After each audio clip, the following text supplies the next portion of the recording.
બાપજી શું જોઈએ? તમે મળ્યા પછી કઈ ઈચ્છા હોય? અને આમ પણ ભગવાન મળે પછી બીજું જોઈએ શું આપણને?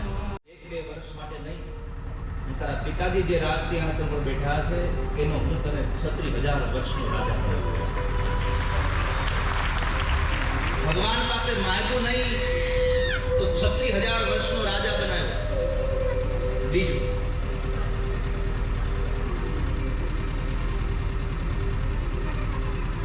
આકાશમાં તને હું અવિચલ પદ આપું છું. જેમ ઘાણીના પેલા વચ્ચે રોપેલા થાંભલાની ચારે બાજુ જેમ પેલો બળદ આટા મારે, રાજાનો દીકરો ગુજરી જાય, રાજાના મોઢે કેવું જે થયું હારું થયું, એટલો બધો ક્રોધ આવ્યો પ્રધાન ઉપર. પણ રાજાને પ્રધાન વાલો બહુ હતો, કારણ કે પહેલેથી એને વફાદાર હતો. એટલે રાજાએ પોતાના ક્રોધને પોતાના વશ કર્યો અને કઈ પ્રધાનની કીધું. થોડા દિવસ થયા અને એ વિયોગમાં ને વિયોગમાં રાજાની પત્ની મરી ગઈ, રાણી મરી ગઈ. દીકરાના દુઃખમાં માં મરી ગઈ. આખા રાજ્યમાં માતમ છવાઈ ગઈ કે મહારાણી ગુજરી ગયા, મહારાણી ગુજરી ગયા. અને રાજા એમાં પણ શોકમાં ગરકાવ થયા. પ્રધાન હતા અને વાત થઈ કે રાણી પણ ગુજરી ગઈ, દીકરો તો ગયો પણ મારી પત્ની ગઈ. એટલે પ્રધાન પાછું બોલ્યો, જે થયું સારું થયું.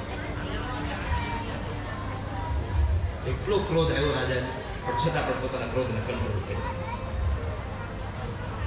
એમાં એકવાર રાજાએ નવી તલવાર લીધી, સરસ મજાની.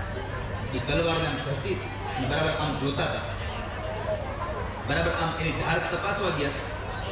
ત્યાં અહીંથી બરાબર અંગૂઠો કપાઈ, આગળનો એક આ ટેરવું કપાઈ, લોહીની ધાર થાય.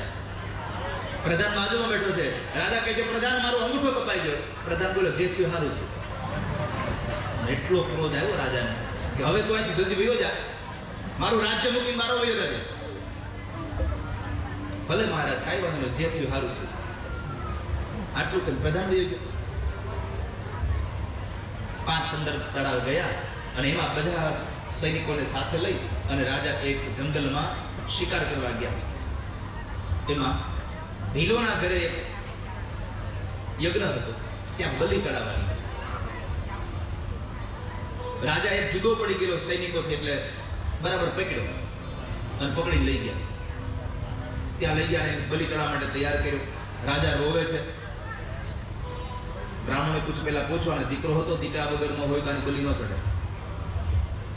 તમારે દીકરો? તો કે મહારાજ એક હતો પણ એ ગુજરી ગયો હમણાં અકાળે.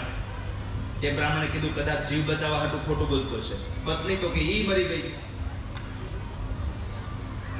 સાચું બોલો. અરે મહારાજ, હું સાચું કહું છું, ખરેખર મારી પાસે નથી, દીકરો મરી ગયો, મારી પત્ની મરી ગઈ. આમ કરતો હતો ને ત્યાં એક બ્રાહ્મણ નજર પડી, અહીંથી અંગૂઠો તૂટી ગયો છે. એટલે કીધું ઉભારો ભાઈ, આ બલીમાં નહીં આવે. કેમ? આ ખંડિત છે, આનો અંગૂઠો તૂટી ગયો છે, આની બલી નહીં ચડે. એને જીવ તો છોડી મૂકો, ઘરે આવ્યો. રાજાને થયું આ સમયે જો પ્રધાન હારે હોત તો ગમે તેમ કરીને બધું બચાવી લે. એને આખી જવાબ નથી. પ્રધાનને પાછું બોલાવ્યો. પ્રધાનને બોલાવીને કીધું, પ્રધાન આ બધી વાત તો ઠીક છે, મારો દીકરો ગુજરી ગયો તે કીધું સારું થયું, જે થયું સારું થયું, પત્ની ગુજરી ગઈ સારું થયું, મારો અંગૂઠો કપાઈ ગયો અને તોય તું બોલ્યો જે થયું સારું થયું. પણ મેં તને રાજ્યમાંથી કાઢી નાખ્યો એનું શું સારું થયું? અને તમને મને હારે લીધા. આ તમારો અંગૂઠો કપાઈ ગયો તો તમારી બલી નો ચડાવ, મારે એક અંગૂઠો કપાડો, માણી ચડી જાય. જે થયું તે સારું થયું. સંસારમાં વાલા ભક્તજનો, આપણે હારે જે થઈ રહ્યું છે ને સારું થઈ રહ્યું છે. ઠાકોરજી બધું સારું કરી રહ્યા છે. ધ્રુવજી મહારાજ કચવાતા મને ઘરે આવ્યા, અપર માને વંદન કર્યા છે અને પોતે